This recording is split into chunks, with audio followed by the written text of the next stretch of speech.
All right, here I have a 2026 Chrysler Pacifica with a 3.6 liter engine. And I'm going to show real quick how to do an oil change.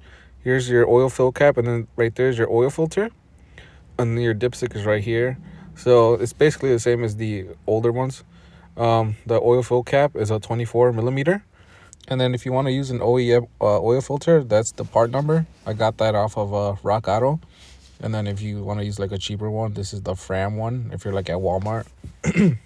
And then when you torque it back down, it's going to be 25 Newton meters. And then at the bottom is your drain plug, and it has a cover on it.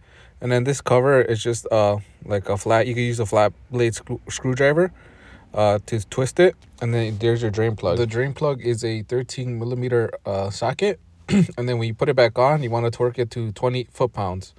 And then the other one right there is oil filter housing, which is 25 Newton meters or 18 foot-pounds.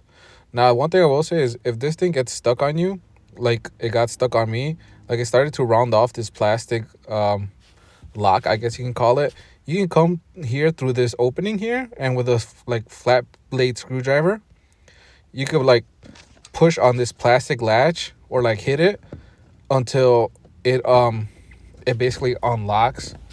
This is the position you want to put it in so the thing comes down. Now usually these covers don't give me much trouble, but this one did. And then I see a lot of cars like these throw these things away, but it covers the serpentine belt, so I wouldn't throw it away. I'd probably just get a new one. And then when you fill up the oil, it's going to be 5 quarts of 0W20 full synthetic. And then when you fill it up, this is the dipstick. You want the oil to be in between those two dots, and that's how you know it's full. Now to reset the oil life, you could press the ignition button to the run position and press down on the gas pedal 3 times within like 5 seconds all the way down. Or you can find the oil life through the menus here using these buttons, and you just go down to this number 2 and then go to the side until you find the oil life, and then you can hold the OK button.